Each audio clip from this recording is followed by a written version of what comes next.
नमस्ते, मेरा नाम मैत्री है। धन्यवाद पहली बात तो आपने मुझे ये अपॉर्चुनिटी दी बोलने के लिए। कमिंग टू द टॉपिक, यहाँ पे जो यहाँ पे इंडियन कम्युनिटी है, ऑल्दो बहुत छोटी है बट बहुत इम्पैक्टफुल है। हमारा यहाँ पे काम अलग-अलग तरीकों से अलग-अलग सेक्टर्स में टच करता है, अलग-अलग लोगों को टच करता है। लकीली उसी एक्सपीरियंस के through even I got an opportunity to meet the real Ethiopian culture, the real Ethiopian people and उनसे मिलने के बाद यहाँ पे बहुत टाइम यहाँ पे गुजारने के बाद मुझे ये चीज़ समझ आई है। यहाँ पे बहुत सारी ऐसी चीज़ें हैं जो हमारे इंडिया में जो लेडीज़ हैं they can learn from here and vice versa. Definitely Indian ladies have a lot to teach.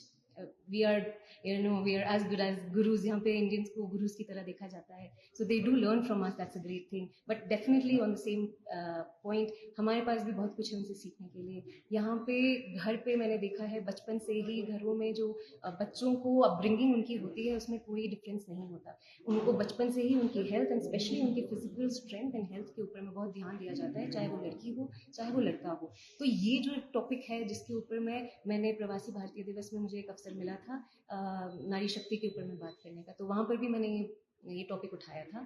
यहाँ पर भी हम कोशिश करते हैं कि यहाँ पे छोटे बच्चों को हफ्ते में एक बार, महीने में एक बार सेल्फ डिफेंस के ऊपर क्लासेस दे सकें, ताकि वो उनको इस टॉपिक के बारे में एटलीस्ट यंग एज से जब आप टच करते हैं इस सब टॉपिक के ऊपर में, तो they become into very aware adults. So that is what the main agenda I think should be for everybody.